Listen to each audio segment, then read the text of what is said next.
owner of Livermore Cybersecurity and is presently the cybersecurity manager for Union City. He has worked with many technology companies, including Cisco Systems, Hewlett-Packard, Dell Technologies, and Lockheed Martin. He is also a veteran of the United States Air Force. He holds a BS degree in industrial engineering, an MBA, and many technology certifications. So welcome, Wayne. Thank you. Thank you very much. I'm going to share my screen and we'll get started here. So you break out the popcorn and sit back and enjoy yourself.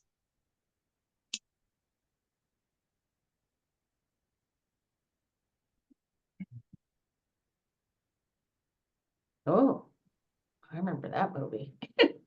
War of the Worlds. Yeah, classic. All right. Hopefully everyone can see my screen and everything. Went away. We did, but then it went away. Let me try again.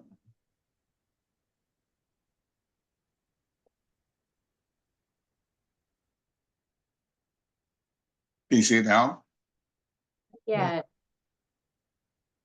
Yes? No. No? Hmm.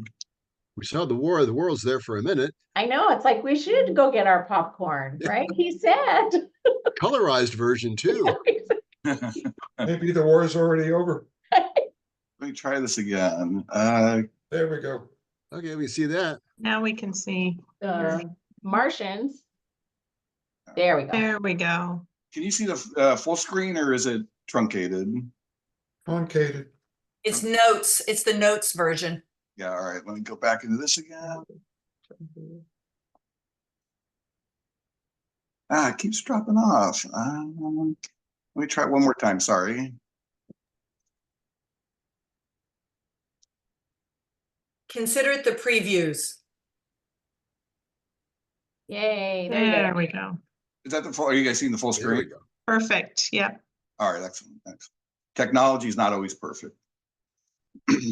All right. Well, hey, well, thank you, everyone, for an opportunity to speak with you. I think I have about 20 minutes. Is that about right? All right, perfect.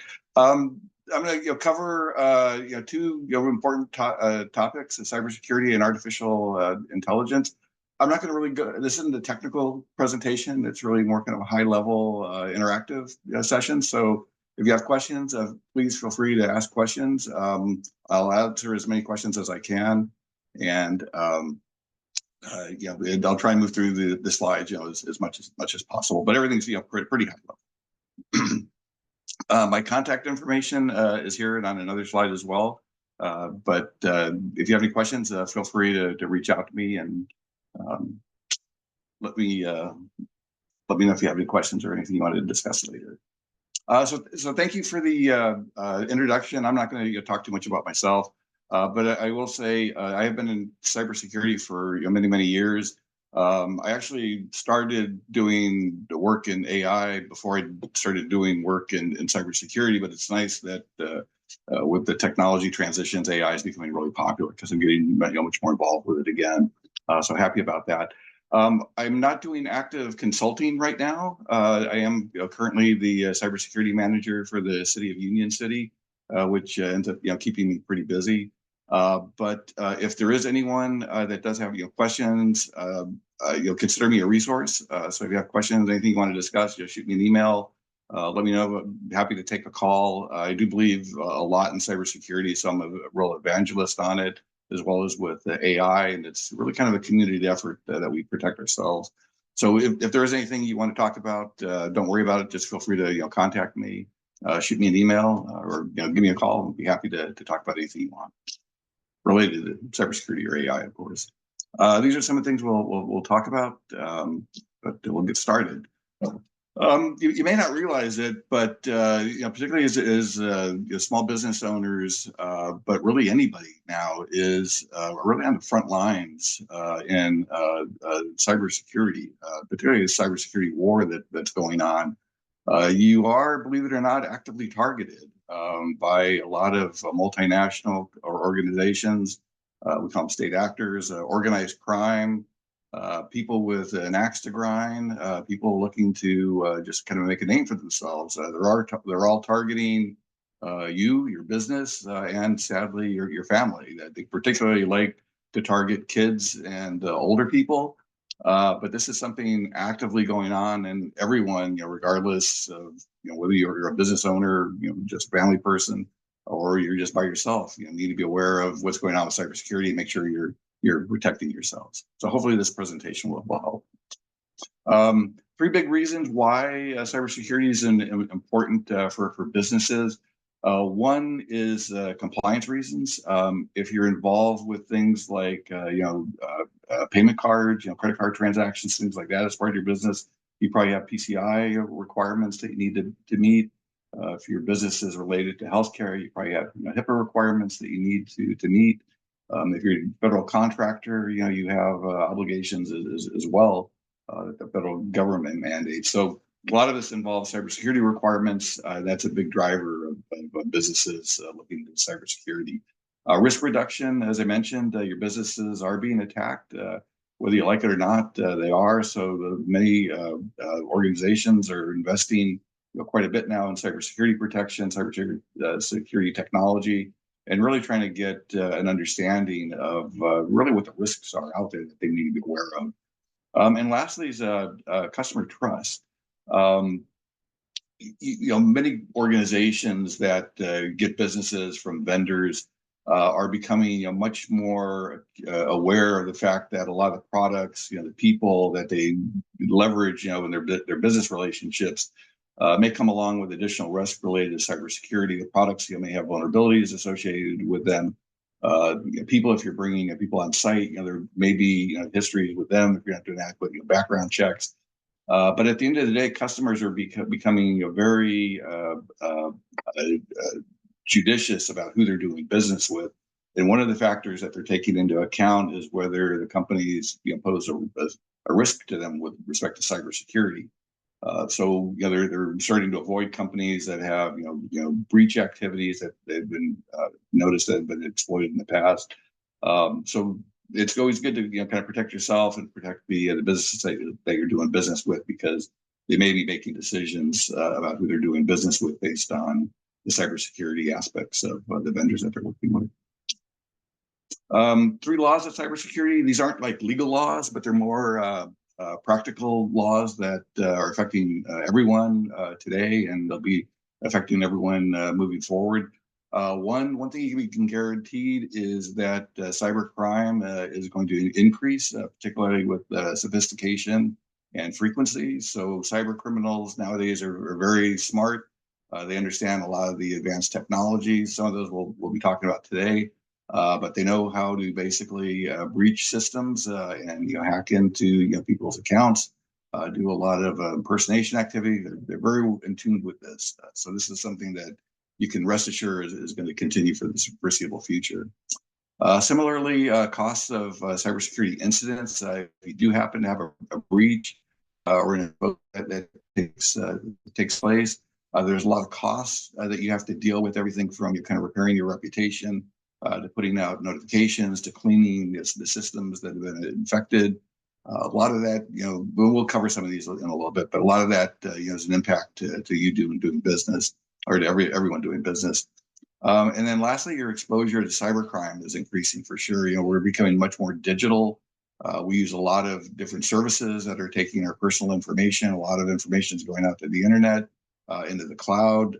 This is kind of a green pastures for cyber criminals. So you can rest assured they're targeting all this digital information that's out there. How a cyber criminal sees a business. It doesn't matter, if you're a hospital doing really good work, helping people. It doesn't matter if you're a nonprofit business. Doesn't matter if you're a city government, providing valuable services to people. The cyber criminals, they don't care. They see you as assets, services, and people that could be exploited. Unfortunately, cybersecurity breaches, I should say, and the hacking, the malware, all of that is now a business, believe it or not. And it's a very profitable business thanks to the advent of Bitcoin and blockchain technologies. Cyber criminals, before those technologies, really they could create havoc, but they weren't making a profit. Now they're creating havoc and making a profit. So there's a lot of motivation, and this kind of feeds into why you saw the cybersecurity laws that it's presenting, because it is profitable. It doesn't seem to be changing anytime future. So the aspect that there's going to be more cyber criminals doing more cyber security, type of breaches and activity is going to be, increasing for sure as well. With businesses, they're being attacked. There's various ways that the cyber criminals are attacking the businesses, and kind of they'll use things like phishing emails. They'll engage in spying. They'll engage in social media surveillance. So there's ways that they kind of identify and kind of cultivate their targets. And from a business's perspective, we look at this. We kind of call this area that the cyber criminals try to attack as an attack surface, sometimes attack surface area. But for the cyber criminals to get to your business or your data or your assets, they're going to go after things that are that they can get access to. So things like people. They'll use social media to start targeting your people and cultivating the targets. They'll go after your cell phones. They'll go after things like your laptops. They'll go after USB drives, your internet and cloud accounts. Anything where there's data that they can get access to, they're going to target those. And then you see kind of the ways that they're going about targeting those types of assets. Email is the easiest and most used method of attack by cyber criminals, because it's easy, cheap, and it doesn't discriminate. You get malicious emails; it goes to everyone. It doesn't matter who they are. Anyone with an email account is going to get phishing email, phishing types of emails, and it's again very, very profitable, very easy for the cyber criminals. Web pages, very easy to spoof web pages or create malicious web pages and direct people to those as well to take your data. Software files. You can read the rest of these. I won't go through all of them, but all of these are basically the applications and technology that the cyber criminals are going to use to try and exploit your business and do some extortion and try and get money from you. So regardless what the impact is, once you do have a breach, there are kind of costs that end up incurring for a business. There's always a business interruption that takes place depending on the assets that are getting breached. If you have mission critical business servers or applications, if those go down, that's obviously going to be an impact to your business. There's remediation cost. If you don't have IT staff, you're going to have to most likely hire someone to come in and help clean the systems, verify that they are clean. Last thing you want to do is spread malware to your customers or one business spread malware to another business, and that's very bad reputation. As I mentioned before, there may be announcements that need to be made. If you're in healthcare, you're kind of, for example, or finance, you may be compelled through regulations to divulge the vulnerabilities and exploits that have been used. Similarly, there may be fines, legal actions taking place. I've seen a lot more legal actions for breaches nowadays, where the victims that have entrusted their data to an agency or a business are now starting to sue those companies for allowing a breach to take place. Damage to reputation, kind of mentioned this. This could be really important for future business, for business, and then the impact to customer trust, as I was mentioning earlier. Making sure that it could damage your business relationships as well. I won't go through all of these in any detail. I'll let you kind of read through these. But there's 10 ways to go through, 10 ways, kind of basic ways to kind of secure your business with respect to cybersecurity. One, understand your data. This is what cyber criminals are really after. The more valuable the data, the more sensitive it is, the more it can be, the more valuable it is. So understand the data that you have in your environment, and then that helps kind of identify what types of security controls or protections that you may need to protect it. But definitely understand your data. Two, minimize your digital footprint.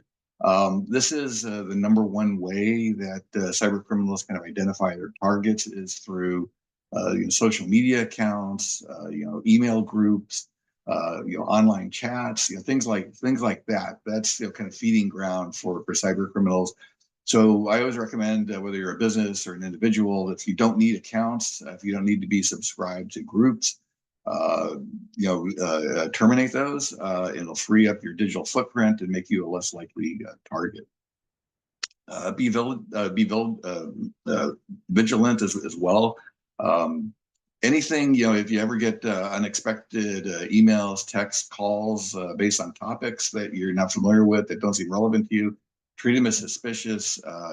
Don't worry about not responding to emails like that. If they're the legitimate business, they'll always try and contact you back. If they're hackers, they generally won't. But always, kind of be vigilant about the communication that you're receiving. Protect your people. If you're a business, definitely have some cybersecurity training and awareness training, so that your employees kind of understand the risks and they can take that into account for their activities. Protect your devices. Use things like antivirus, applications, and make sure your devices are kept up to date. And then secure your networks and access. You use strong passwords, and then learn how to spot kind of phishing, smishing. Smishing is basically text versions of phishing.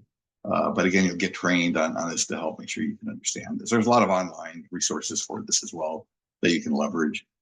Protect your online accounts. Multi-factor authentication is really important today. So most online accounts are providing this kind of capability, so definitely use those. Reduce the impact of a breach. Try and develop a plan in case you do get breached. Get an understanding of who you should call, what steps you could take beforehand. And then a good way to reduce your risk is either to identify a partner that you can work with, or what's referred to as a virtual cybersecurity officer that you can leverage, to help, in case you're in urgent need or in case you just need awareness, training. These types of resources can be very, very valuable for you. All right, with that, that concludes the cybersecurity portion. Like I mentioned, it was going to be pretty high level. I was going to jump into artificial intelligence and spend about 10 minutes on this. So with artificial intelligence, to say it's a revolutionary type of technology is probably an understatement. But if you see the kind of speed of industrial revolutions that have taken place in the past, AI is part of the fourth industrial revolution that's taking place now. You're going to see the fifth industrial revolution, happening probably in just a matter of years, because the technology is expanding, so rapidly, and it's just being used, so omnipresent now, and various services and tools and applications. And we'll talk about some of those. Business benefits for AI. AI is in a tornado market, which means there's a lot of interest in it. There's a lot of investment. There's a lot of jobs being created, and there's a lot of adoption of the technology. So in business, we call it a tornado market. So there's just a lot of interest, a lot of activity in this. I used AI, a program called Stable Diffusion, to create the image on the right-hand side there. I was hoping for something a little more positive, but with a tornado, I guess how positive can it be? But anyway, for the business, the aspect is in the tornado market. For the business, there's a lot of upside using artificial intelligence technology. What we're seeing is a lot of improvements in customer service, a lot of improvements in efficiency and productivity gains, because you're leveraging a lot of technology to help optimize resources that you currently have, better decision making. Things like that, faster speed of speed of business. We look at that as well as part of it. But there's just AI really helps the efficiencies and effectiveness of business operations. Reduced outsourcing with a lot of the products and services for generative AI that I'll cover in a minute. You can do these in house. Before you would have to hire someone to do a lot of this work. Now you can do it yourself very, very easily. And you get the new capabilities that could be managed, or new capabilities that your businesses could encounter as well. HR is big on AI, helping it manage talent. We'll talk about some of that in a bit, but a lot of benefits for AI for business. AI is in the news a lot. Unfortunately, not always good, but it's good that everyone that is aware kind of the risk associated with AI, because there are risks associated with AI, and it's good that and important that everyone realizes that. One of the things that really scares me is this just came out today. I saw it in the news. This kind of notion that that some may have that AI is going to be this kind of foolproof technology that's just going to improve society without any risks. Well, if you're familiar with what happened to Google a couple of weeks ago with their AI technology and the image creation, you realize there's still a lot that needs to be done with it. And if you're familiar with and if you've ever used things like ChatGPT or Google Gemini, they put warnings right on the pages where you put your prompts in to make sure that you understand that the information you're getting back from these AI applications may not be accurate. And I'll show you some of that in a bit. 8 key risks with AI. I won't go through a lot of these, but the biggest one I was just mentioning is kind of this blind faith in AI. Everyone, particularly now, should really question, kind of AI technology and the outcomes.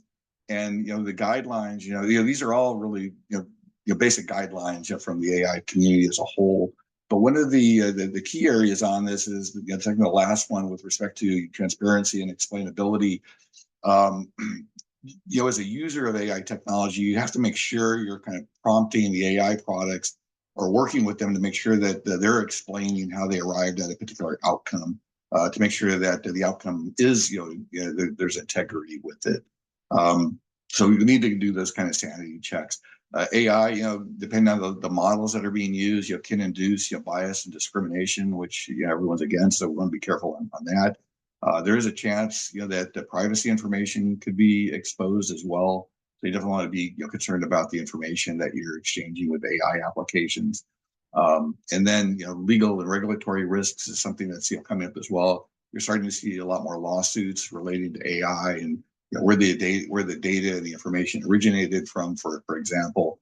So you got to kind of navigate some of this. If you're using specific AI tools, you may not have to worry too much, because those will be kind of sanitized in a sense. But if you're using the pure technology kind of products like ChatGPT or Google Gemini or I'm trying to think of Microsoft's product now, Copilot, you may need to be a little bit more cautious about your use of those technologies.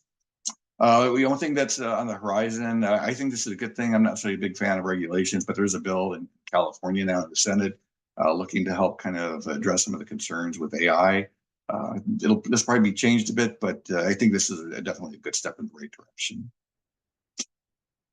Some of the popular generative AI applications, the 3 that I'm seeing kind of getting the most traction right now are the top 3. So things like chatbots, for customer service, image generation, marketing applications.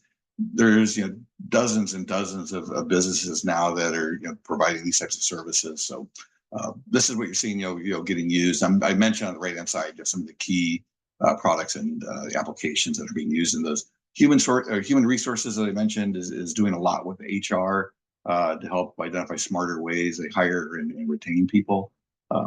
And most of these vendors do offer kind of free packages as well. They offer paid services, but they offer free packages. Not going to go through this in any detail, but just wanted to show there's a lot more than just the ones I showed you. There's a lot more vendors, a lot more applications, using generative AI to help businesses. And I should mention, if anybody wants a copy of this presentation, just email me and I'll provide you, send you the presentation. If you haven't used a ChatGPT or Google Gemini, this is kind of what the interface looks like. They're relatively simple to use. There's a prompt dialog box where you could put in a question like, give me, I'm taking a trip to Japan, give me, for 3 days, give me the best tourist spots to see. You can engage with ChatGPT and those kind of levels.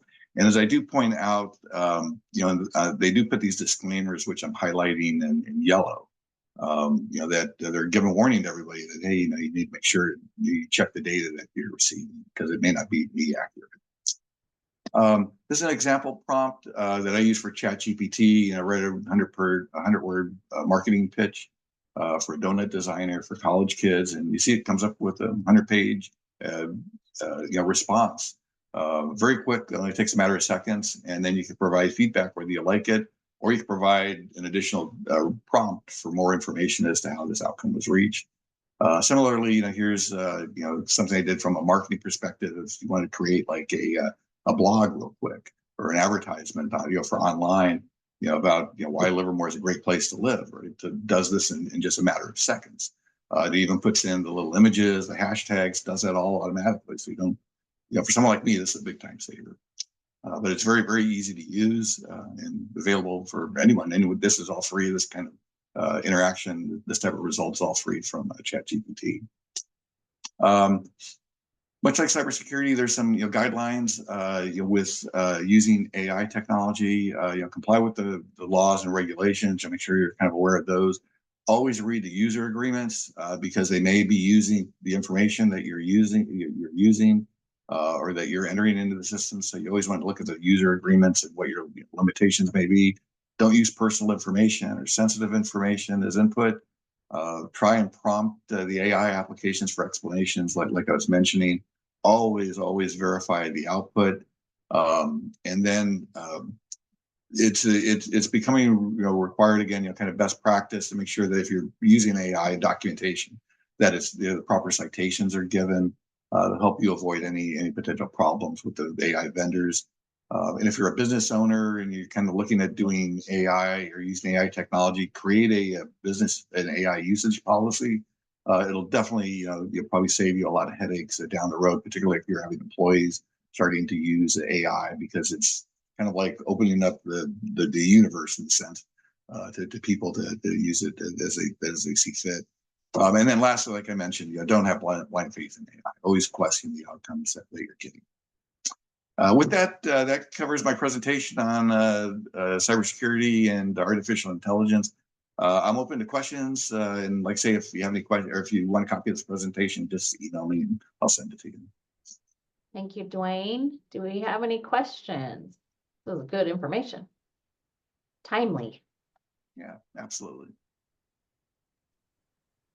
All right. Well, if there's no questions, that's fine. But like I mentioned, if you do have questions later on, feel free to email me or call me. Happy to help.